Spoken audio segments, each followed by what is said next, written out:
We have more live signature talks from our Thought Leader Academy grads. Listen in to the power of storytelling on this episode of the Speaking Your Brand podcast. More and more women are making an impact by starting businesses, running for office, and speaking up for what matters. With my background as a TV political analyst, entrepreneur, and speaker, I interview and coach purpose-driven women to shape their brands, grow their companies, and become recognized as influencers in their field. This is Speaking Your Brand, your place to learn how to persuasively communicate your message to your audience. Hi, everybody, and welcome to Backstage at Speaking Your Brand. I am lead speaking coach at Speaking Your Brand, and I am so thrilled to bring to you today two of our recent graduates from our Thought Leader Academy. We have today Cindy Ojczyk, who is a writer and speaker, and she shares stories and resources to help strengthen the fiber that binds people and pets, which is a really fun topic. And then we have Amy Bear, who is a licensed professional counselor and owner of Heartwise Counseling. Amy is also an author, and she will be chatting with us about that in just a moment when we get into those details. She's already written one book called From Charm to Harm, but she has another book coming out soon. So we'll talk about that in a moment. Now, last week here on Backstage at Speaking Your Brand, you heard from two other graduates of our Thought Leader Academy, and you got to hear 10 minutes of the talks that they worked on during the Thought Leader Academy. So today we're going to hear a portion of Cindy's talk. So I'm excited for you all to hear from her. Now, you've probably heard about the concept of storytelling that we talk about in all the content that we put out. And so we're going to talk a little bit more about that when we get into the roundtable discussion about what Cindy and Amy have worked on in their talks. So listen as you hear Cindy's talk and listen for those stories. And then Amy will be sharing with us how she incorporated story into her talks as well. And you'll see how personal the stories get. And we often say, go very personal, because the more personal you get, the more universal the message is. And I think that you'll see that when Cindy delivers the portion of her talk today. So I'm really excited for everybody to hear from Cindy and to hear Amy's story as well. Now, Cindy, are you ready? I am ready, Diane. Great. All right. Well, let me bring your slides up here and then take it away. Thank you, Diane, and welcome, everyone. I'm going to kick us off with a little Q&A. With a show of hands, how many people here have a pet or have had a pet? Now, in the chat, I'd like you to answer this much more controversial question. Who rules the world, cats or dogs? Now, I'm sure you're wondering, why am I talking about pets when I'm here to talk about parenting? It was our family's unconventional experience with animals that allowed us to take some lessons that helped our children to become much more resilient and to reconnect our family. Now, our journey began during a 4th of July weekend, a fateful 4th of July weekend. The fireworks had stopped, the kids had gone to bed, and my husband and I were able to coax the dog out from underneath the bed. We took her downstairs, got her outside, and she collapsed and she passed away. And in that earthquake of a moment, we had a tsunami response. The kids began to argue and fight at a level we had never seen before. Yeah, they'd fought before and they argued with us, but they were fighting, they were pulling away from their friends, they were pulling away from us, and their performance at school was dropping. I was trying to figure out what had happened to this group. Oh, we have a funny sideways slide. What happened to our sideways family? How did we go sideways? We had this great connection from the time they were born up until the teen years, where we were doing things together, hiking and biking and camping and cooking, working with our neighbors next door to till their gardens, and then working at school and working hard. And 2 years prior to the dog dying, my father-in-law had passed away. And we had come together as a family. to heal each other, to console each other. We didn't have any of that happening now, and I couldn't figure it out. The only thing I can think of, because I'm a smart woman, I used to, before I became a writer, used to be an interior designer, and I could do whole kitchen remodels, whole house remodels, solve problems, help guide people. What could I do with the kids? Well, the one thing I thought about was our dog. When we'd gone through the grief with my father-in-law, we had a dog. We didn't have a dog now, so I thought maybe if we got another dog, we could solve this grief. The next day at dinner, I sat down with the family and said, what do you think about adopting another dog? And the next tsunami hit our family. The wave of, Mom, I'm oldest, I should get what I want. And Mom, I'm youngest, I should get what I want. And Joe and I were pulling our hair out. I was at work the next day talking to a coworker, and she has kids my age. And I asked her, what she was going through. And she looked at me and she said, Cindy, have you ever thought about fostering? We foster pregnant cats.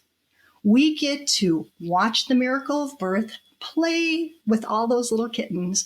When they get adopted, we get to go back to our family activities. And then when we're ready, we raise our hand and we foster again. And it was as if the clouds had parted and the sunlight came down, and that's it. Aha! We're going to foster dogs. We'll have all that happy energy connecting us, taking away our grief, and it won't look as if I was choosing between one girl's desire over another. So along comes foster pet Poet. Little pocket pet Poet, he could fit inside a purse. Only problem with Poet is he only had eyes for my one daughter, none of the rest of us. He was a difficult dog to foster. I couldn't wait for him to move on.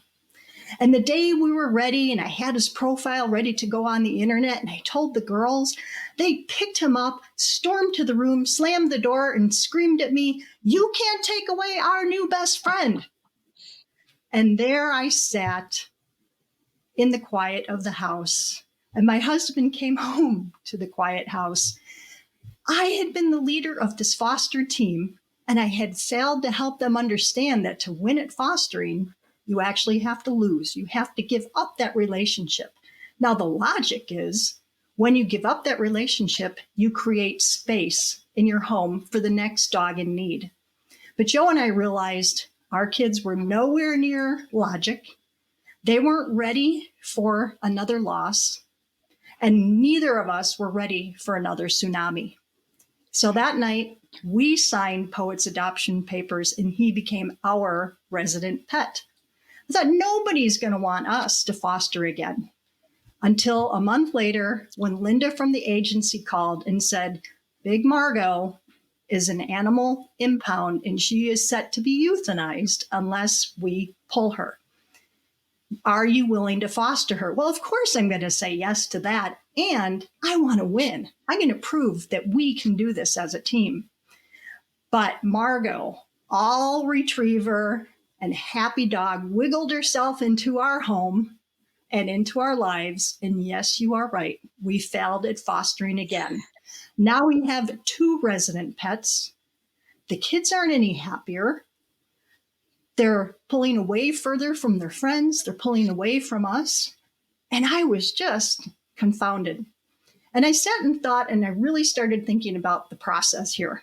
I thought I wanted what other people wanted. And I think I did. I started doing research and looking that most people around the globe want to raise happy, successful, independent kids that remain connected to home. So something else had to be there. What was that something else? Now I'm going to invite you, if you're feeling comfortable and you don't see what you're going through, if you're comfortable, add it in the chat. But for us, some of these things that got in the way were our activities, the kids' activities, cell phones and sex and drugs and peer pressure and mental health. We were going through all of that. But that wasn't just it, because we kept going on this hamster wheel. Anybody else here feel like you're on a hamster wheel? You just keep doing the same thing over and over, getting the same results. Our kids were improving at all. Our relationship wasn't improving. Then I realized in that definition of insanity, attributed to Albert Einstein of doing the same thing over and over, Joe and I were parenting like our parents. We were parenting in a conventional manner where we were thinking about happiness over self-worth. We were thinking about grades and accomplishments and image and discipline. So he and I started thinking about, what if we were to reparent ourselves? What if we could go back and be the parents of ourselves as teens? What would we do different? What would we do then and do for our kids now to help them? What I'd like you to do right now is get yourself centered as you're sitting or standing, and then with me, do a little activity. We're going to lean to one side as far as you can and come back to center. Then lean in the other direction and come back to center. Now, you didn't fall over. I didn't see anybody fall over. But what you did do is you used a strong foundation to shift, to do something different. So when it comes to parenting, I'm not saying to dish your parents and how you were raised, but to think about what are those key things that have been helpful and what could you be thinking to do different in order to get a different result. Thinking unconventionally. Now, to think unconventionally and to do unconventional things, scary. I know it's scary. It takes courage. It takes support. So before we leave here today, I want you to think about where support can come from you. What gives you confidence? And oddly enough, the dogs gave us confidence. Yes, we failed at fostering twice, but we did figure out how to succeed. These are dogs that came to us that were abandoned, abused, neglected, had medical and physical needs. Our job was to heal them and to help them move forward into a new home. We were successful, and I was able to take those nuggets of success and the learning lessons that came from them to help our family shift. That's what I'd like for you to think about today. How can you help your family shift? It begins with you. You are the coach. You are the leader. If you want change, it has to resonate and begin with you. That is the S, but you need help. You need to go out and seek help. With that help, you're going to get information and input. And then expect to fail. We failed twice at fostering, but all that information and failure fed back into what we were doing in order to help us thrive. But through the SHIFT framework, it helped us in our fostering, and it helped us in raising resilient kids, and it helped to reconnect our family. So I challenge you to walk away today with what do you like, what do you think you can change, and where do you feel that you can get the support you need to do that one shift. Thank you. Fantastic job, Cindy. That was wonderful. Goodness. Now, of course, I've seen you deliver most of that, but you are getting so much more effective with the storytelling, it was already amazing, but you're really embodying it and your movements and gestures and that activity. How did that feel for you? I have practiced it a lot. Yeah. And so it's becoming very comfortable in realizing that that's how you get the engagement is to actually go out and do it. Yeah, that was fantastic. And let me ask you about the stories, because I know those are very personal stories. And as I said at the top of this broadcast, that the more personal the story is, the more universal or the more specific appeal it will have to the audience. So the more you dig deep into your personal story, it actually, we think sometimes, well, how is the audience going to relate? It's so personal, but they really do. And so how does it feel for you to deliver such personal, I mean, those are personal stories about your family. So how does that feel for you? So I have worked on a manuscript, and I'm actually in the process of getting a book published. And I do. I'm able to present this because my family supports me on presenting it, because my kids know that they struggled. And if anything that they have done can help somebody in the future get through their struggles. So it's easier for me to deliver this because it is of my family, but I also have their support. Yes. Yes. That's a really good point because, one of the things that can happen when we deliver personal stories is what we call a vulnerability hangover, where you share something and then think, oh, maybe I shouldn't have shared that. And so, but it's good to hear that you do have your family's support in sharing that. And then the impact of the message is that much stronger because the stories are personal. People in the audience are going to relate to those stories with their children or families, and then can use what you're teaching them to help move them forward and do that shift, like you said. So thank you so much for sharing that. Now, let's get into our roundtable discussion. So Amy's actually not going to share her talk with us, but there's a reason for that. And the reason for that is that, and I'll let you talk about this, Amy, but as I mentioned, Amy has authored a book and now she's in the process of writing, or I think might have finished writing her next book, which will be coming out soon. The talk is connected to the book. So that is why you won't hear it here today, because it's kind of under wraps. But maybe, Amy, you can tell us a little bit about that book. And if you would also touch on how you wrapped portions of the content of your book into your talk. And we'll get into kind of some of the storytelling. But what is your upcoming book about? And how does it connect to the talk? And how are you using your talk? Yes. Well, as a psychotherapist, years ago when I decided to return to school, I had my own experience that I didn't understand. And I write about relationships. And so I had a 10-year relationship that was very troubled, and I didn't understand it at the time. I was younger, I wasn't a therapist at the time. And when I left the marriage, I really wanted to understand what had happened in my marriage. And I wanted to help other people because it was miserable and I had no one to talk to. I just didn't know what was going on. It was about power, having a partner who's got a need for power and control. And so I didn't understand that at all. So when I when I left them, after I left the marriage, I went back to school and I became a psychotherapist, so I could understand my marriage and help others. And I wrote one book. It was a few years ago, and now I'm writing another book that came out of my practice in helping other people. And I wrote this talk. It was wonderful to be with the Thought Leader Academy, but I really wanted to write a signature talk to promote my book. So it has a lot of proprietary information in it, and you have to wait till my book comes out to get the information because I wanted to, it's in the process of being published now.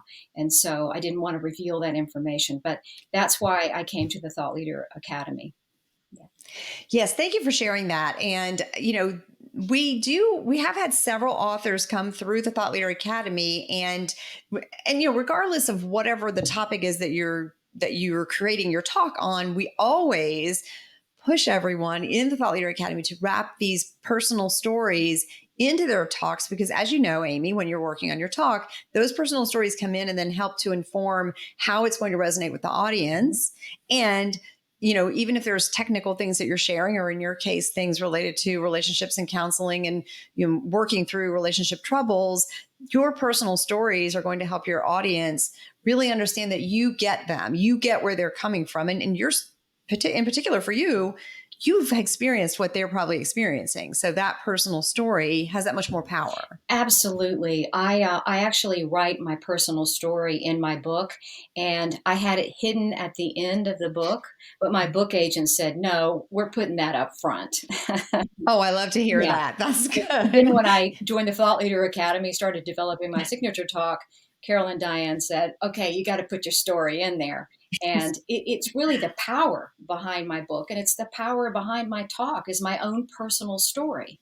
In so many ways. I mean, it gives me credibility. It helps me really to understand from an inside view, and it helped me develop the ideas that are in my book now. So story's very, very important.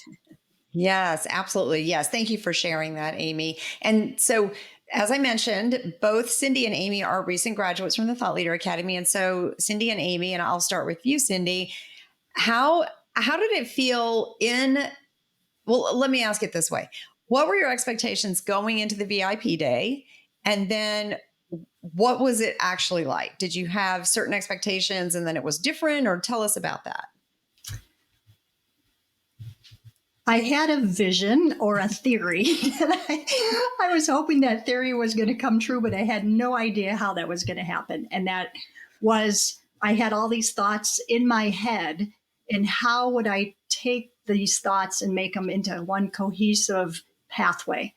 And I hadn't been able to do that up to that point. So that's why I went into it as a hypothesis. And I thought it was magic. The whole VIP day was just magic. And I know, talking to Amy and then the other two women in the group, that we all use that word because you have a formula, but that formula works across so many ways, and it created this wonderful thing. So it exceeded my expectations. Yes, I'm so glad to hear that. And yes, it seems like, well, if I have all these ideas, why can't I put them together in a talk? Like, why can't I make something cohesive come out of my head, right? But I don't know who to attribute this expression to, so I didn't come up with this, but I always say, wherever I heard this from, that you can't see the label from inside the jar. Yeah. So you're inside the jar, but you can't see the label, but we can see the label. Carol and I can see that label. Like, we can see the thread. So we're working in the VIP day together and you're talking. We are seeing it. So we're pulling out all the bits and pieces, but they're all your ideas and they're all your message and your stories. And then it just takes shape. So I'm glad that that's the experience that you had, because that's our goal. And Amy, how was it for you? Because I know, you've got the book that you're thinking about, but you also have these messages and then, of course, wrapping in stories. So did you have certain expectations going into the VIP day, and what did it end up? How did those pan out? Yes, well, like Cindy, I had all of these different thoughts and ideas swimming around in my head. And I was really hoping, and I did my VIP day with Carol. I was really hoping that Carol could help me narrow it down and really make it more concise and really pull out the information that was most important. And that's exactly what she did. It was amazing. I mean, she asked me the right questions. She served as you both said, as sort of a mirror to help me realize how the audience was going to respond and what they needed also from a different perspective, which was enormously helpful. And it was just at the end of the day, it was late in the day for me, but I just wanted to go ahead and get it all down, in an outline, because I was so excited about the flow and about the elements of the talk and about my interaction with Carol for 3 hours. And it went beyond my expectations, really. Oh, I'm so happy to hear that. That's wonderful. And I know you mentioned, like, you have all these ideas swirling around. One of the things that I've noticed about the VIP days is that often clients come with all the ideas, and sometimes a lot of ideas. And it's hard to know how, not just how to structure those ideas, but which ones to use, because you can't put them all in the talk, right? And so I think the tendency with a signature talk is to want to tell them everything, but you can't. And so I think that's one of the benefits of having another person like myself or Carol work with you, is to pull out the most relevant points and then connect it with stories, so that you're delivering not every point and every idea that you have, but the most relevant ones that will best resonate with the audience based on whatever your goals are. So, like, for you, promoting your book, and then Cindy's creating this talk to start delivering this, to start fleshing out those ideas. So that, I think, is the benefit of working with someone, is that you can set aside the ideas that, okay, those are ideas you can share in another talk, but you can't put them all in the one talk, right? So we help you to sort of dig through all those ideas. So let me ask you this question. I'm curious, because we're talking about storytelling. And of course, you've both, I know, Cindy, you just told some very personal stories. And Amy, you mentioned that in your book and also in your talk is your personal story of being in that relationship. Have either of you experienced what I mentioned earlier, the vulnerability hangover from sharing personal stories? Has that ever happened? Have you felt that? Did you share the stories and then think, oh, I don't know? Cindy?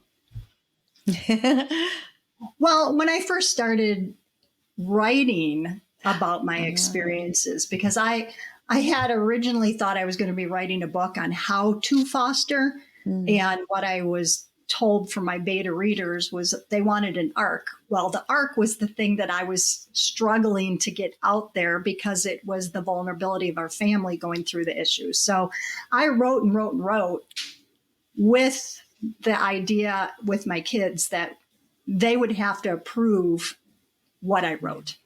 So the vulnerability was probably the first time they read my stories. Oh, I can imagine. Because Yes. it was my reflection of the events of our family during the time we were raising the kids and times of turmoil for them, and to see how they would react. So that was Yes. probably the most vulnerable. And then once we got past that, and they're older now, so Yes. Different perspective, right? Yes. different perspective. If it was they were still teens, we might not be having this conversation. Yes. No, that makes sense. But so thank you for sharing that. I think it's an important point because oftentimes in sharing our story, there are other people involved in that story. And so, we always say, share your own story, but other people's stories are theirs to share. But as you said, you've gotten permission from your children. And so that makes it, an excellent sort of training situation in your talk to share that story so that other families can benefit from that as well. Now, Amy, what about you? Have you had a vulnerability hangover ever in sharing your story? I'm not the type of person who likes to be the center of attention.